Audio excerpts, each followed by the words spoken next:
O FMG Educativa, a estação do conhecimento. Falando de livros.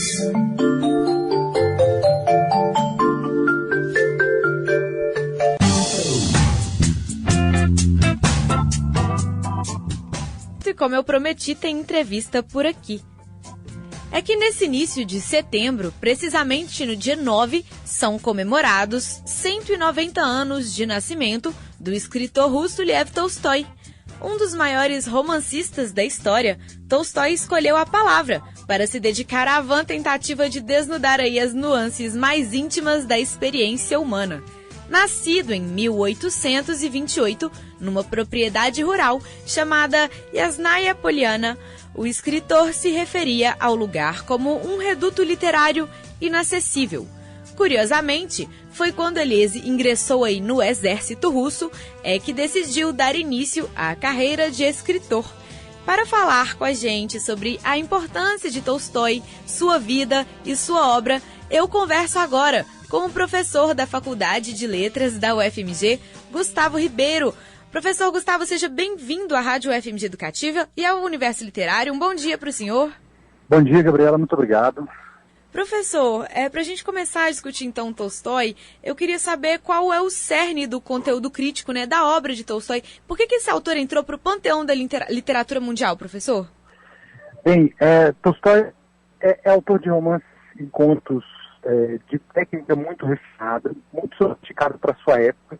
Então, o que eu dizia é que um dos elementos que fez com que Tolstói fosse um escritor muito reconhecido em vida e lido até hoje, reconhecido, celebrado até hoje, tanto que nós estamos fazendo essa conversa aqui nos 190 anos do seu nascimento, é que, entre outras muitas coisas, ele foi um renovador da forma narrativa. Uhum. Para a sua época, ele escreveu entre o final a metade do século XIX e o final e o início do século XX, ele propôs soluções formais e estéticas muito inovadoras, muito sofisticadas, e, portanto, ele conseguiu distinção pelas escolhas formais que fez. Para além disso, ele foi um romancista que conseguiu aliar interesse histórico e interesse humano, psicológico, em medidas muito particulares. Assim. Ele é autor de um romance sobre a invasão napoleônica da Rússia, que até hoje é um marco, até hoje é uma referência quando se trata de narrativas históricas. Eu me refiro ao romance Guerra e Paz. E ele também procurou fazer romances de densidade psicológica, analisando a vida dos estratos da burguesia e da aristocracia russas, como poucos autores da sua época, como talvez apenas o Dostoiévski e o Turgenev, foram capazes de fazer. Isso, claro, no universo russo. Então, o interesse pela forma, a renovação da forma, e também, claro, a capacidade de aliar conhecimento histórico e introspecção psicológica fizeram dele um escritor único, eu diria, no seu tempo, e para nós, leitores, até hoje é muito, muito interessante conseguir mergulhar no que está fazendo. Claro. No que Tolstói fez, no que a gente continua a tirar dessa obra. Certo, e falando então um pouquinho dessa forma de narrar, eu queria que o senhor falasse um pouco do que o Tolstói trouxe de original, Qual que foi essa inovação, como é que foi esse estilo? Pode seguir falando um pouquinho mais sobre isso. Um dos dados que a crítica desde sempre, ou seja, quase os críticos contemporâneos ao Tolstói e a seguir os críticos do século XX, primeiro na União Soviética, na Rússia, na União Soviética, e a seguir nos demais estratos onde a obra dele ia chegando, o que os críticos levantaram desde sempre é a capacidade do Tolstói de individualizar a perspectiva dos personagens e dos narradores que ele criava. O que isso quer dizer? Ele criava para os seus contos, para os seus romances, narradores muito pouco comuns e conseguia atribuir a esses narradores uma voz particular muito sofisticada. Um exemplo, alguns dos seus textos são narrados da perspectiva de um animal. E isso é uma coisa razoavelmente tradicional na literatura, é uma coisa razoavelmente comum.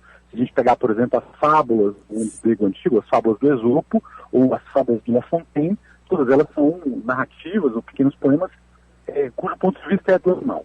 A diferença é que o Tolstói modificava a linguagem, modificava o modo de enxergar a vida e os homens para oferecer uma espécie de perspectiva animal profunda. Ou seja, ao invés de simplesmente atribuir valores humanos, condicionantes humanos, à voz de um animal, ele animalizava a voz humana, ele animalizava a perspectiva e o olhar do personagem para tornar o seu olhar único, para tornar o seu olhar distinto daquele que tradicionalmente a gente atribui aos homens e mulheres comuns, aos leitores, aqueles que estavam entrando em contato com o texto. Então, em romances, em contos como Costomer, a história de um cavalo, nós temos a perspectiva narrada por um cavalo já mais velho, um cavalo que foi um cavalo de corrida, mas que agora vivia num estábulo, jogado às traças, em meio à cavalhada mais jovem, e lembrando dos seus tempos de aristocracia, em que ele servia como cavalo para príncipes e para engenheirados da Rússia, mas, enfim, a perspectiva que diferencia o texto dos demais é que essa é uma história narrada a partir dos valores éticos, dos valores estéticos, dos valores morais, se é que se pode dizer assim, de um cavalo. Isso é muito distinto e é novo, soa novo até hoje. Essa capacidade de animalizar a voz narrativa e estranhar a voz narrativa a ponto de a gente se perguntar se foi um cavalo de fato que escreveu, não uma imaginação humana. Entende? Com certeza. Esse é um dos traços, sem dúvida, destacados com muita frequência na obra do Tolstói. Bacana. E, professor, o Tolstói, ele nasceu 100 anos antes, né, da Revolução que abalou o mundo. Sim. Que Rússia que era aquela que o escritor experimentou e algum fato, né, que ele... De sua história, né, dos seus livros e tudo mais, que a gente consegue perceber qual que é o contexto em que ele escrevia? Claro, profundamente. O Tolstói talvez seja o escritor que melhor representou a Rússia pré-soviética. Quer dizer, lendo a obra do Tolstói, a gente consegue tentar entender o que era aquele país imenso de dimensões continentais, nessa época, a época imperial da Rússia. 1/6 superfície da Terra era parte do Império Russo, muito maior do que é hoje, muito maior do que foi no período soviético, num certo sentido. O momento imperial, a Rússia ia do Mar do Japão até as fronteiras da Europa, passando por outros lugares onde hoje há países independentes, era um território imenso, e um território profundamente agrário, atrasado, camponês, onde a exploração da terra era a base da economia. E, portanto, a exploração da terra gerava uma quantidade muito grande de homens e mulheres, crianças empobrecidos, de vida simples, uma população profundamente religiosa, cristãos, mas filiados à Igreja Russa, ao cristianismo ortodoxo, de origem grega, mas que se espalhou na Rússia com muita força. Então, os camponeses e o mundo rural, o mundo social que aparece na obra do Tolstói, especialmente nos seus romances mais longos, é o mundo da Rússia agrária, profundamente pobre, desigual, dividida, e o mundo que vai conhecer, tempos depois, a Revolução. Um dos ingredientes da Revolução Soviética, por mais que ela tenha sido uma revolução liderada por operários, e cujo epicentro estava nas grandes cidades, São Petersburgo, na época Petrogrado, em Moscou e outras cidades, um dos componentes fundamentais da Revolução era a profunda desigualdade social no campo, que gerou contingentes enormes de revolucionários, de soldados, de homens e mulheres dispostos a acabar com a propriedade privada da terra e acabar com os regimes de exploração feudais que na Rússia existiam, inclusive castigos corporais, mutilações e outras formas de exploração para além do dado econômico imediato. A obra do Tolstói mostra isso o tempo todo. É uma obra profundamente violenta também nesse sentido, porque ele não recusa a representação realista das mazelas do seu país, mas é uma obra também vazada em sentimento religioso. Ele era, de origem, um homem desligado da religião, mas que se aproximou do cristianismo ortodoxo e procurou até reinventá-lo no final da vida. E boa parte da sua obra é escrita como uma espécie de missão didática. Reinventar o cristianismo e os seus valores fundamentais, a ética, a solidariedade, o amor ao próximo. Esses valores passaram a ser norteadores do seu texto na segunda metade da sua vida, na segunda metade da sua obra.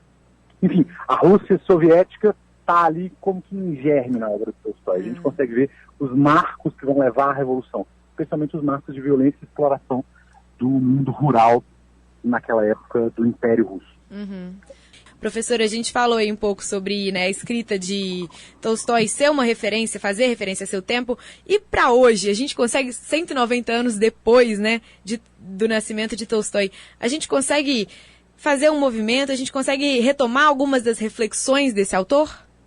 Sem dúvida, sem dúvida. Tanto do ponto de vista narrativo, para escritores e leitores interessados nas formas narrativas, nas formas literárias, há muito ainda a aprender a narrar, aprender a construir um ponto de vista, aprender a estranhar a linguagem, torná-la distinta, quanto do ponto de vista ético. Ou seja, o Tolstói é um escritor que, paradoxalmente, apostava e duvidava da literatura, apostava e duvidava da arte. Ele, por questões religiosas, ou seja, por valores religiosos, ele tendia a acreditar que a arte era uma atividade menor. A arte era uma atividade profana, fundamentalmente humana e, portanto, algo desligada dos valores sagrados fundamentais da vida.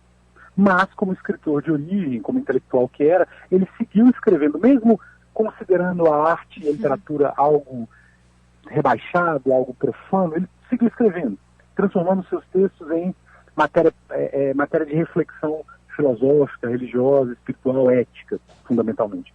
E, portanto, esse substrato da sua obra, esse aspecto de perguntas éticas sobre a relação dos homens uns com os outros, sobre a relação dos homens com a natureza, sobre a relação dos homens com os animais, esse aspecto de perguntas fundamentais que levam ao questionamento dos nossos valores de vida consumistas, burgueses, os nossos valores de vista, os nossos pontos de vista, os nossos valores de vida individualistas, toda a obra do Tolstói questiona esses valores. Então, na medida em que eles ainda estão aí, na medida em que eles ainda trazem desigualdade, sofrimento, guerras e disputas as mais variadas, a obra do Tolstói permanece atual. As perguntas de natureza ética que ela coloca, percussientes para o seu tempo, elas ainda são úteis para a nossa época e, claro, para aqueles interessados em aprender a escrever e renovar as formas literárias, Tolstói é um mestre, sem dúvida, não perdeu a atualidade.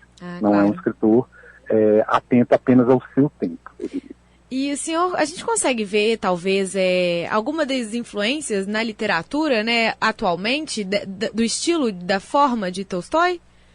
Sim, sem dúvida. Eu vou citar alguns casos. Na verdade, vou me ater a um caso em particular que tem sido muito publicado no Brasil, talvez seja mais acessível ao nosso público ouvinte, aos leitores que hoje estão consumindo literatura.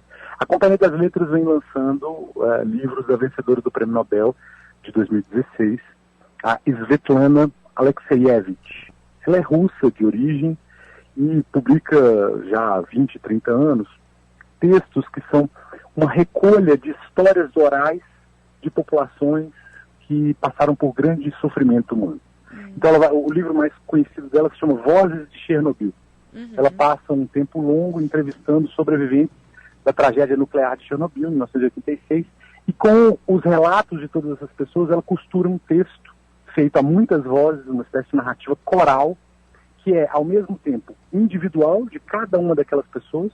A gente vai observar o sofrimento, os valores, as questões de cada um daqueles indivíduos entrevistados, que aparece com o seu nome, e, ao mesmo tempo, o conjunto dessas vozes forma uma voz coletiva, coral, profundamente anônima, profundamente histórica, e que traz à literatura, de novo, um sentido ético, um sentido de dever. A literatura deve representar o sofrimento, deve questionar as suas origens, deve questionar os seus motivos e deve expor ao leitor expor esse sofrimento de modo a que o leitor possa tomar consciência e agir. É uma literatura que convoca a ação e convoca a reflexão ética. A Svetlana está viva. É uma escritora russa, publicada no Brasil, publicada no mundo inteiro, vencedora do Prêmio Nobel e diretamente inspirada na obra de Tolstói. O seu romance fundamental, mais conhecido, Guerra e Paz, foi feito com base em entrevistas incessantes que duraram muitos anos com sobreviventes da invasão napoleônica à Rússia, invasão que aconteceu em 1812. Tolstói nasce em 1828, escreve o romance nos anos 50, quando ainda haviam soldados, camponeses, população civil viva, que tinha testemunhado a invasão napoleônica no território russo. Eles foram até Moscou, incendiaram a cidade, depois tiveram que se retirar por conta do inverno e por conta de derrotas militares. Então, baseado nesse continente de sofrimento imenso, Tolstói recolhe essas vozes e faz com elas um romance. talvez o romance mais importante de história militar que já foi escrito. Inspirado nele, no nosso presente, a Svetlana Alexievich faz textos como A Guerra Não Tem Rosto de Mulher ou Vozes de Chernobyl. São os seus dois textos, seus dois livros mais conhecidos e que o público aqui em BH, no Brasil, pode achar em qualquer livraria, publicado pela Companhia das Letras em 2016 e 2017. Ah, sim. Bom, muito boa a dica de leitura para a gente e para o nosso ouvinte, professor. Para finalizar nossa entrevista, eu gostaria que o senhor lesse algum trecho da sua obra em que fala sobre Tolstói para a gente... Okay. Pode sentir microfones abertos para o senhor aqui agora para a gente se aproximar. Tudo bem, eu vou ler um trecho do livro que eu lancei pela editora da UFMG em 2016. O livro se chama O Drama Ético na Obra de Graciliano Ramos. É uma reflexão sobre o escritor brasileiro, mas em vários momentos eu coloco a história como uma espécie de ponto de comparação. Ou seja, uma leitura cruzada do Graciliano Ramos, escritor nordestino, brasileiro, dos anos 30 e 40, e também, claro, do Tolstói e de outros autores que com ele conversam. Então, o trecho que eu vou ler, um trecho bem pequenininho, diz do capítulo Baleia, do livro Vidas Secas. E ali eu lembro que o Graciliano Ramos, ao escrever o conto, o capítulo Baleia, ele se inspira nas narrativas do Tolstói, em parte, nas narrativas que o Tolstói fez ser narradas do ponto de vista de um animal. No caso do Tolstói, o mais conhecido é um cavalo, o narrador Costomer. No caso do Graciliano Ramos, como todos os leitores brasileiros têm, ou quase todos têm de memória, a baleia, um personagem que é muito marcante, porque há um trecho do livro que é quase que apresentado do ponto de vista dela. Leio. Como se pode notar, a percepção de baleia e os juízos que faz da realidade exterior é atravessada pelos elementos que constituem o seu mundo. O trabalho na fazenda, a convivência com poucos seres humanos, os horários rígidos e imperturbáveis. Mais do que isso, a sua visão das coisas está filtrada pela posição que ocupa no espaço, pelas limitações e potencialidades de sua condição canina, pelos valores que, supostamente, adquiriu no trato com a vida dos homens. Para representar essas particularidades, sem reduzi-las a derivações mimetizadas do comportamento humano, acreditamos que Graciliano recorre à técnica narrativa conhecida como singularização do olhar, colhida na obra de Lev Tolstói e reivindicada pelo crítico Viktor Shklovsky, o qual afirma que tal técnica consiste em não chamar um objeto pelo seu nome, mas descrever como se o visse pela primeira vez, nomeando-o não por sua integralidade, mas pelas partes que o constituem. Como Tolstói havia feito isso com um cavalo, que descreve uma sociedade humana sem os conceitos de propriedade, sem os conceitos de posse, Graciliano faz isso com uma cadela, baleia, que descreve a sua realidade a partir dos valores do seu faro, da sua saliva e do seu afeto pelas crianças e pelos demais humanos com quem tinha contato na fazenda interiorana na qual ela viveu e morreu. Enfim, é isso, é um trechinho pequeno de um livro de crítica literária, o Drama Ético na Obra de Graciliano Ramos, que está aí lançado pela editora da UFMG em 2016. É uma derivação da minha tese de doutorado na Faculdade de Letras. Ah, legal, professor. Fica a dica também, né, para quem quiser saber um pouquinho mais das influências, né, de Tolstói aí também na nossa literatura. Muito obrigada por conversar com a gente aqui no Universo Literário. É sempre um prazer receber o senhor aqui e bater um papo, professor. Muito obrigado, eu que agradeço. UFMG Educativa, a estação do conhecimento.